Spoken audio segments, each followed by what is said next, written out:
All right, now that we've talked about the history, let's kind of talk about the birth certificate. All right, so before we understand the logistics of the birth certificate and the underlying vocabulary of the birth certificate, we've got to understand one thing, and this is really important. If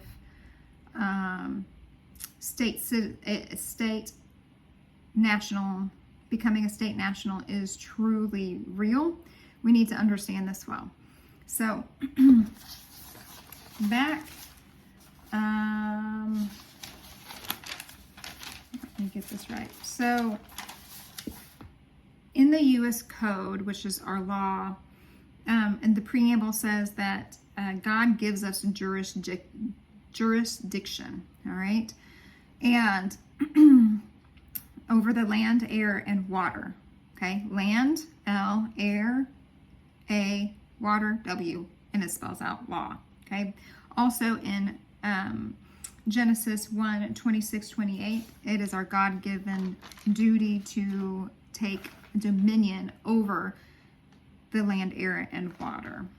And so we can claim that as mankind because God gave us that right. Okay, and in the Constitution, it talks all about, God, our God-given rights, and that is our God-given right to do that.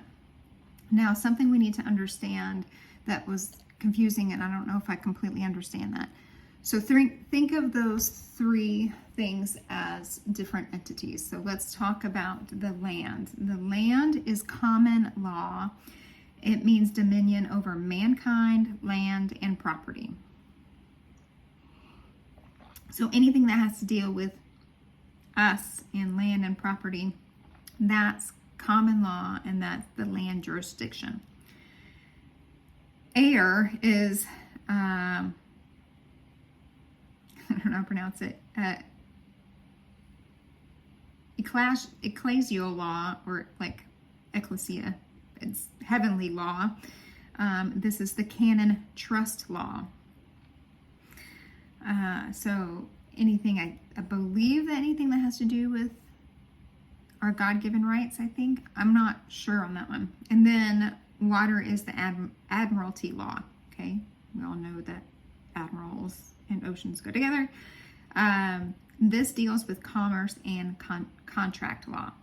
All right, so let's focus on water because that has to do with our birth certificates, believe it or not.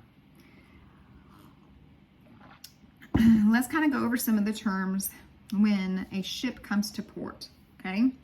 When a ship comes to dock. Now, I want you to listen to all the words that I'm using because they're really important.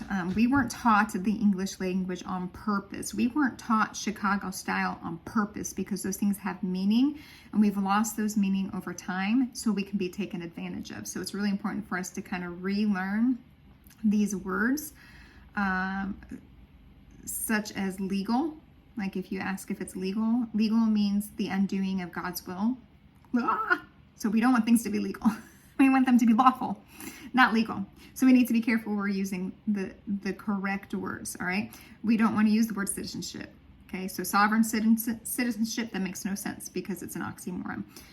So we have to be careful with the words that we use because if we slip back in our old lingo, that's when we can get into trouble, okay?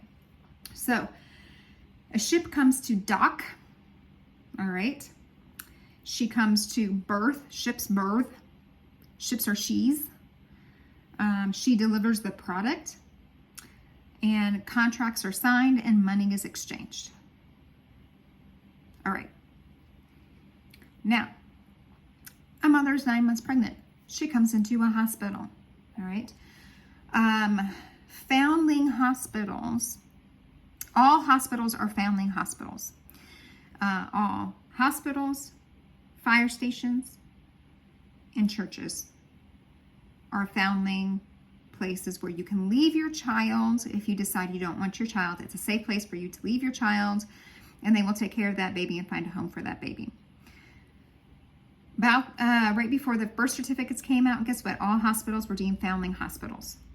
Okay? So she comes into a hospital. She goes to the maternity ward. The baby is delivered by a doc, and a contract/birth certificate is signed, and we give the hospital money. Thank you for pulling my baby out of my hoo-ha. Okay. So the birth certificate, if you've ever looked at your birth certificate, and this has always bothered me for decades, this has bothered me. It has always put the mother's maiden name, not their married name. Well, why is that? Because if your baby in the old law was a bastard baby, it doesn't inherit anything. So it makes it look like the man and wife are not married. Secondly, it has the mother as the informant. Informant means to give something up. So when we signed on that, we were basically giving up our child. Our parents gave us up unknowingly, okay? So mom gives up the baby. There are the word of the state, okay? Maternity ward of the state.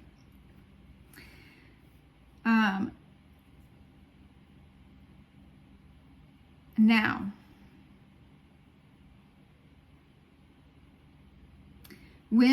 what we didn't know, and this is also very iffy, is that when we were born, there was a trust put in our name. If you were born before 1974 to 1979, it was $1 million. Before that, it was like $700 and something thousand. And then after 1979, it was $2 million was put in that trust initially, okay? From what I understand, it gains interest. It also grows when you are successful, okay? So the more degrees you have, and more successful you are, more money you make, the more that trust kind of grows. What's interesting is, so that trust is tied to our birth certificate number. It's tied to our social security number. It's tied to our student IDs, our FAFSA, anything. It's tied to that.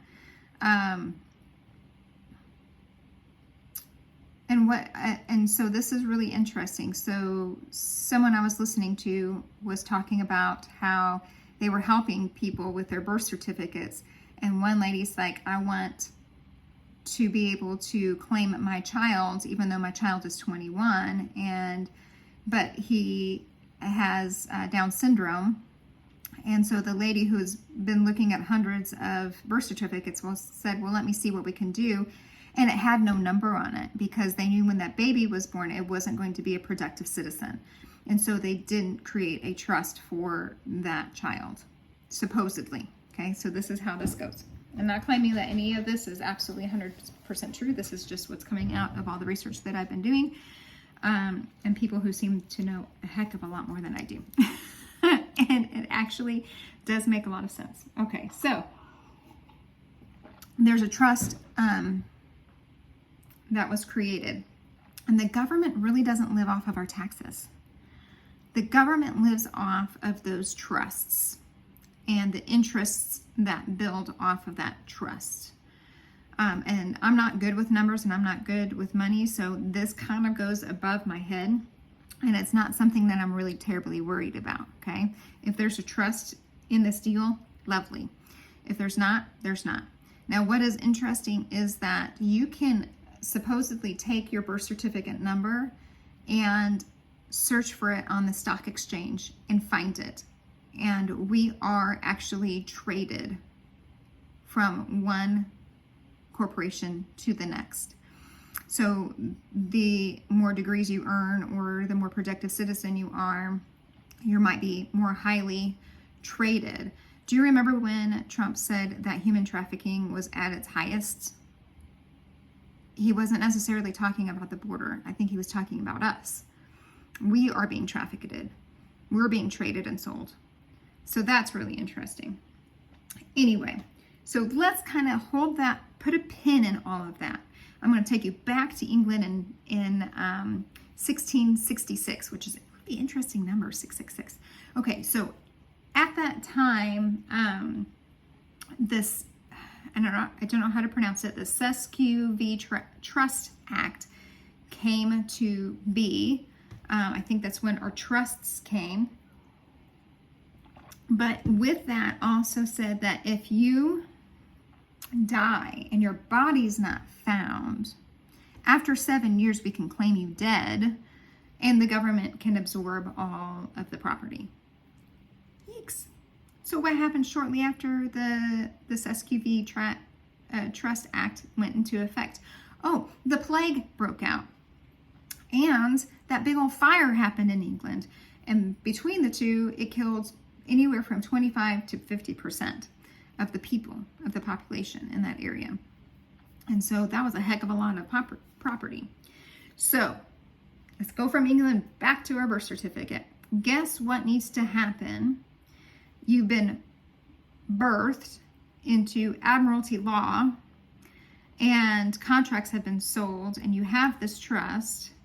And if you don't claim it within 7 years, the government gets it. But who told us that, hey, you little 7-year-old, when you turn 8 and you become of age in terms of Jewish ideology, when you become of age, guess what? You need to say, hey, government, I'm here. I need to collect my property. No one tells us this. And they didn't tell us this for a reason. And so they quietly let you die. All right, now this is very interesting because this makes a heck of a lot of sense when you look at the vocabulary. All right. Oh, by the way, I always wondered if you could look and see how much money's in your trust. But in 2020, David Straight had written a book about how to get on to Fidelity.com and look up how much is in your trust. And the day that it was published, that website went away. And so you couldn't look it up, or they changed it. He said you can, but you have to make friends with someone who's high level who will look it up, and a lot of times they won't. This is also interesting. So Dave Scarlett from His Glory told a story a couple of years ago that when he went to qualify for a credit card, they were typing in his information and they said, oh yeah, you got great credit. Wow, you have millions of dollars in his bank account. And he goes, wait, what? And they go, oh, never mind. He goes, something's there that I don't know. And I don't know if he knows about being a state national, but something is there. So I believe they accidentally tapped into what his trust and saw what his trust is worth. Anyway, David Straight believes that a lot of us are worth more than $100 million each in our trust. I don't know.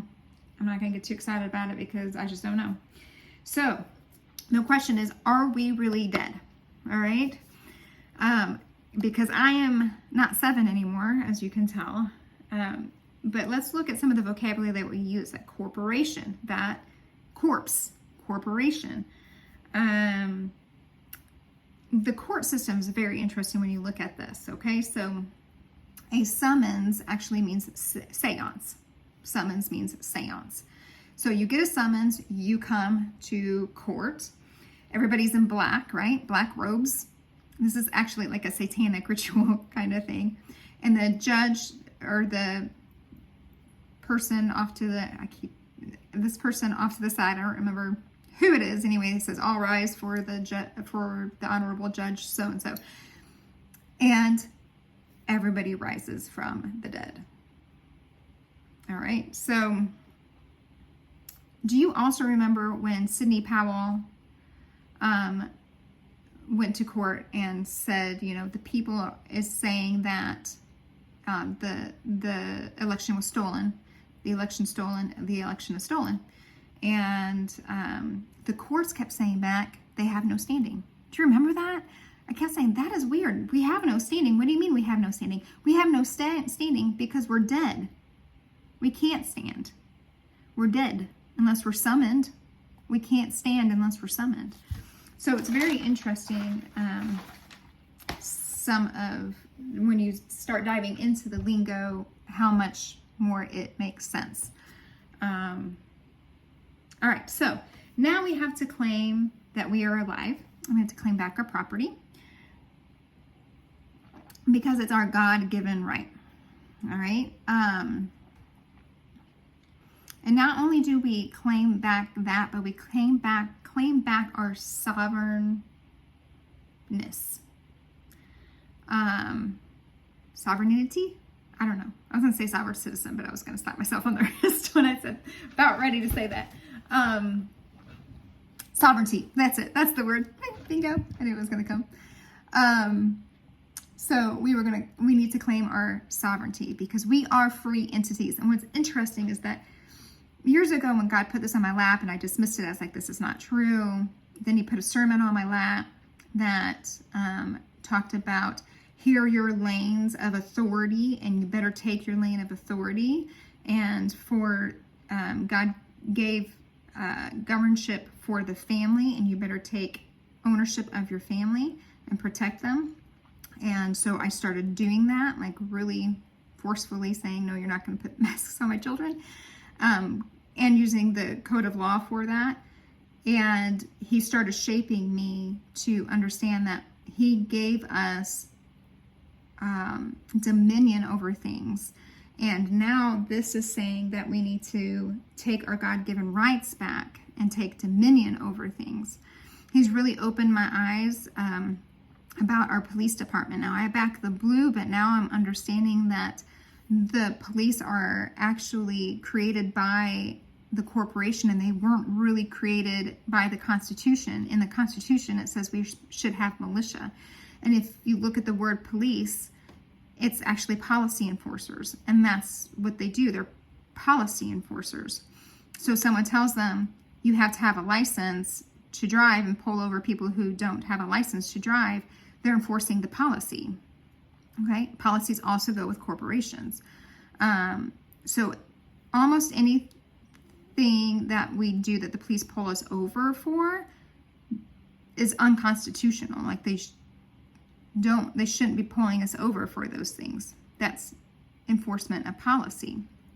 Now, what does that look like without the police? I heard that we're supposed to be under the idea of do no harm and the golden rule. And some other countries do that. David Straight said he was over in China. Yeah, I think it was China. And he said he went out to eat and his friends left their windows down in their car with a $2,000 laptop in the seat. And they were in the restaurant for 2 hours and nobody touched it. And he goes, how can this be? Like millions of people have walked by. And he said, if someone stole something, there'd be 100 people who would basically beat them to death and hand them over to the authorities. And so that would be that's how we should be doing this. I'm starting to rethink our legal system and how many people are in jail that probably shouldn't because they're in there because of policy violations. I had a dear friend of mine from church who was recently booked on a stupid charge. And it really opened my eyes. Like if she could go to jail, I can go to jail. And I'm a rule follower. So, that's how easy that I could get booked. But that's not how our country was supposed to be set up. That's how the corporation actually creates revenue. Now, this is interesting too. So, do I want to get into this? Benjamin Franklin set up our post office, courts, and banks to kind of simultaneously run together, because you don't want to have like a bag of gold and travel from DC to California. You'd get robbed on the way, so you turn it into the local post office and then you'll get a receipt and then you go to California and you can pick it up at the bank. Also, what's David Strait has opened my eyes to was how much money the courts are making. I think he said they're making $1 trillion a day in our nation for fines and things. And he goes, the judge is basically a banker. And if you sit in court, all you'll see that judge say is, you owe $500. You're charged $300. You're charged $200. So it's really opening up my eyes to really what our court system is, and how all that kind of plays together. Sorry, a little bit of a tangent there. All right.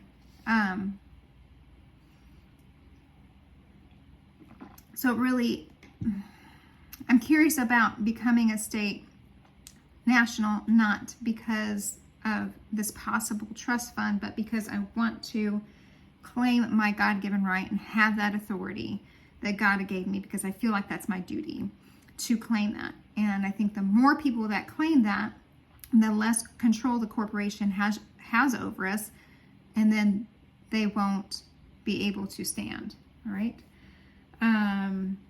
Title 8, Section 1101A21 says what one creates, one owns. And we created government, but in the 14th Amendment, government created us. So we need to come back under that original code and say, government, I created you. You don't own me, I own you. And so we need to really be familiar with that. We also need to understand that in Article 1, Section 6, Clause 8, the emolument clause says that government can't use their position or power, or anybody cannot use their position and power for gain, and they cannot tax the poor just to tax the poor, to keep them poor. And we are seeing that happening today. So that those are some reasons some people people are looking at becoming a state national. Now, what do we do? How do we become a state national? All right, I'm going to talk about that in the next little snippet.